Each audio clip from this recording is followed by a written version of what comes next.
Hello बच्चों, कैसे हो आप सब बढ़िया। मैं भी एकदम बढ़िया।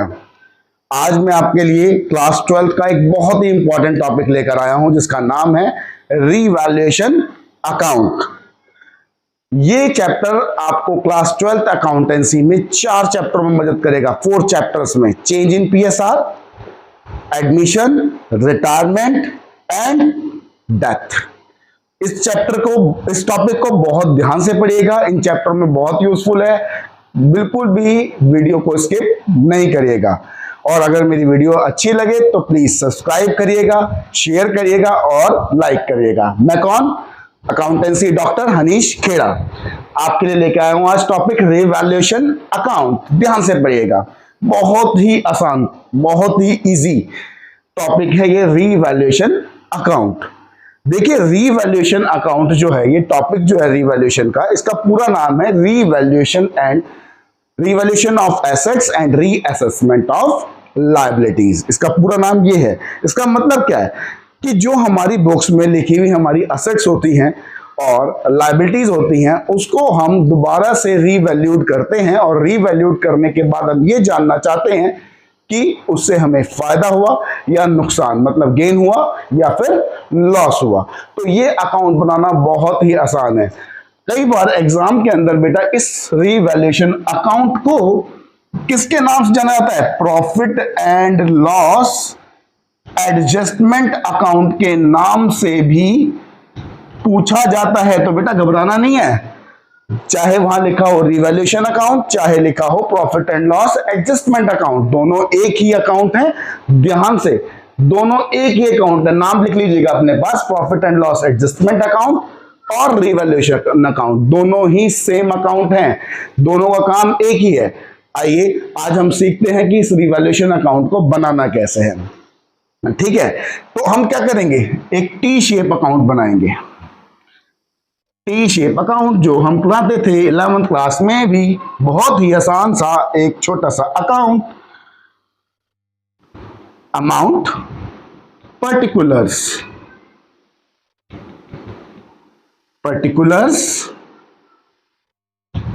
और डेबिट एंड क्रेडिट। सर ये तो हम 11th में भी बहुत सारे अकाउंट बनाते थे, इससे तो ऐसे ही बनते थे। हाँ बेटा, बिल्कुल वैसे ही अकाउंट बनना है और बहुत ही आसान सा अकाउंट है, बहुत ही इजी सा अकाउंट है। ये change in PSR, admission, retirement और डेथ चारों में आपकी मदद करने वाला है। ठीक है, तो बहुत ही आसान। 11th क्लास में सर हम एक टॉपिक पढ़ा करते थे जिसका नाम था प्रॉफिट एंड लॉस अकाउंट। ये उसी की तरह उसका भाई बिल्कुल सेम वही अकाउंट है। कैसे बनाना है? बहुत ही सिंपल है। आइए देखते हैं। 11th क्लास में प्रॉफिट एंड लॉस अकाउंट में हम इनकम्स को कहां लिखते थे? क्रेडिट साइड में।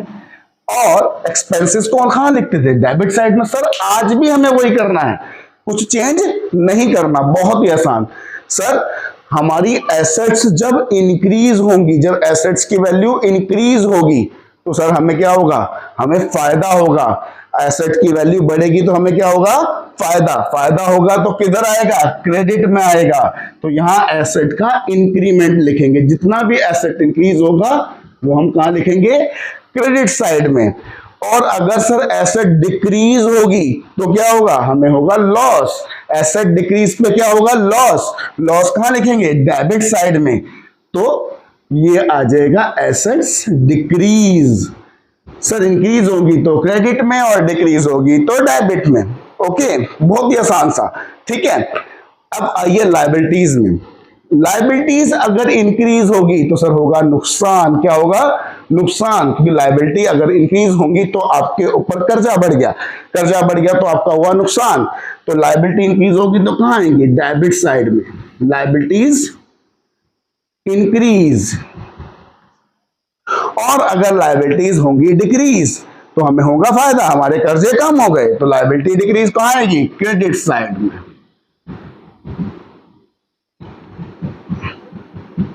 डन। तो सर बहुत ही इजी था। बिल्कुल बेटा, बहुत ही इजी है। एसेट बढ़ेगी तो फायदा, लायबिलिटी घटेगी तो फायदा। कहां लिखना है? क्रेडिट साइड में। एसेट घटेगी तो नुकसान, लायबिलिटी बढ़ेगी तो नुकसान। कहां लिखना है? डेबिट साइड में। इसके अलावा कई बार ऐसी कुछ एसेट्स होती हैं जो हमारी बुक्स में रिकॉर्ड ही नहीं हुई होती, जिसको हम बोलते हैं अनरिकॉर्डेड एसेट्स।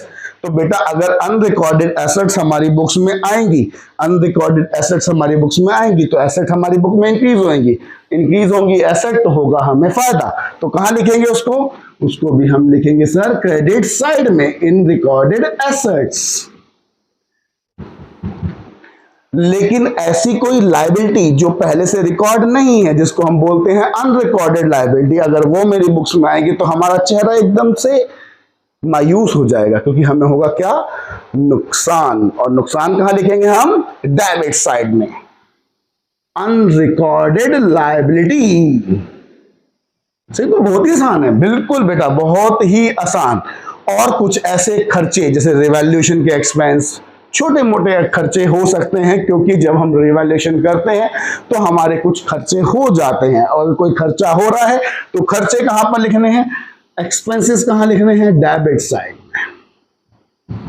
बस बेटा इतना ही काम आपने करना है, बस इतना सा ही काम आपने करना है। उसके बाद क्या करना है? जैसे 11th क्लास में प्रॉफिट एंड लॉस में गेन और लॉस निकालते थे, वैसे यहां पर भी क्या निकालेंगे? गेन और लॉस। सर उसके लिए क्या करना होगा? दोनों साइड का टोटल करना होगा। या तो बैलेंस बचेगा यहां या बैलेंस बचेगा यहां। अगर बैलेंस बचा डेबिट साइड में तो कहलाएगा क्या? गेन, जो कि हम किसको बांटेंगे? Gain transfer to partners in profit sharing ratio, gain transfer to, sorry इधर आएगा क्या? लॉस। इधर क्या आएगा? Loss. Loss transfer to partners in profit sharing ratio. अब आप कहेंगे सर चेंज इन पीएसआर में तो रेशियो चेंज हो जाता है, तो बेटा ओल्ड प्रॉफिट शेयरिंग रेशियो में बांटेंगे इसको। किसमें बांटेंगे? ओल्ड प्रॉफिट शेयरिंग रेशियो में। अब आप कहेंगे सर एडमिशन में तो नया पार्टनर आता है तो हम सिर्फ इसको ओल्ड पार्टनर्स को बांटेंगे ओल्ड रेशियो में। सर रिटायरमेंट में तो पार्टनर चला जाता है तो हम क्या करेंगे? ओल्ड रेशियो में ओल्ड पार्टनर्स को। सर डेथ में तो पार्टनर की डेथ हो जाती है, बेटा उसमें भी ओल्ड पार्टनर्स को ओल्ड रेशियो में। मतलब हमेशा रिवैल्यूएशन का गेन और लॉस हम बांटेंगे ओल्ड पार्टनर्स को ओल्ड रेशियो में। बेहद ही आसान टॉपिक है, बेहद ही आसान।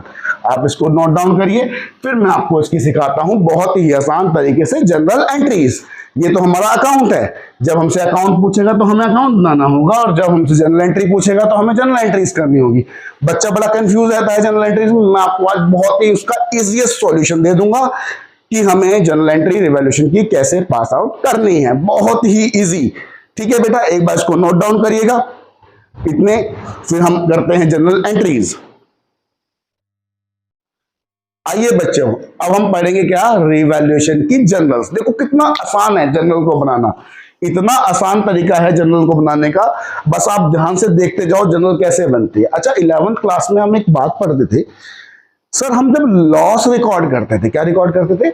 लॉस या कोई एक्सपेंस रिकॉर्ड करते थे तो हम प्रॉफिट एंड लॉस अकाउंट को डेबिट कर दिया करते थे। जब हम कोई लॉस रिकॉर्ड करते थे या कोई एक्सपेंस रिकॉर्ड कर देते थे तो profit and loss account debit हो जाता था। और अगर कोई हमें इनकम होती थी तो हम क्या करते थे? प्रॉफिट एंड लॉस को क्रेडिट कर दिया करते थे। कोई गेन होता तो क्या करते थे? प्रॉफिट एंड लॉस को क्रेडिट कर दिया करते थे। सर कंसेप्ट कभी नहीं बदलता, जो 11th का कंसेप्ट था वही कंसेप्ट इसमें चलने वाला है 12th में। आज भी हम यही करेंगे। सर मैंने अभी आपको बताया कि अगर हमारी एसेट डिक्रीज होती है, क्या होती है सर? एसेट डिक्रीज होती हैं और लायबिलिटी इंक्रीज होती हैं, तो सर हमें क्या होता है? हमें होता है सर लॉस। क्या होता है सर? हमें लॉस। तो बेटा बस आपको इतनी ही बात याद रखनी है, जब भी होगा आपको क्या? लॉस करेंगे रिवैल्यूएशन अकाउंट को डेबिट। क्या करेंगे? रिवैल्यूएशन अकाउंट को डेबिट। लॉस के केस में रीवैल्यूएशन अकाउंट हो जाएगा डेबिट। आपको अकाउंट बना के जनरल एंट्री नहीं करनी, इतना टाइम नहीं होगा हमारे पास एग्जाम में कि हम पहले अकाउंट बनाएं और उसके से फिर एंट्री फ्रेम करें। तो हमें जनरल एंट्रीज डायरेक्ट आनी चाहिए। कैसे आनी है? अगर हमारी एसेट डिक्रीज हो रही है और लायबिलिटीज इंक्रीज हो रही है तो हमें क्या हो रहा है? लॉस। साथ में कोई हो रहा है एक्सपेंस, कोई भी एक्सपेंस रिवैल्यूएशन से रिलेटेड, तो उसको हमें क्या करना है? उस केस में हमें रीवैल्यूएशन अकाउंट को डेबिट कर देना है। क्या कर देना है? डेबिट। जब भी लॉस होगा, जब भी कोई एक्सपेंस होगा, तो रिवैल्यूएशन हो जाएगा सर डेबिट। 2, एसेट जो डिक्रीज हुई है। 2, लायबिलिटी जो इंक्रीज हुई है। और 2, एक्सपेंस जो हमारा एक्सपेंस हुआ है। ठीक है, रिवैल्यूएशन अकाउंट डेबिट हो जाएगा। कोई भी एसेट जो डिक्रीज हुई है वो आ जाएगी, कोई लायबिलिटी जो बढ़ी है वो आ जाएगी, कोई एक्सपेंस हुआ है तो वो आ जाएगा। हो सकता है तीनों में से कोई एक चीज आए, 2 आए, तीनों आ जाए। जो आ जाएगा उसकी एंट्री पास कर देंगे, जो नहीं होगा उसकी एंट्री पास नहीं करेंगे। Be losses recorded.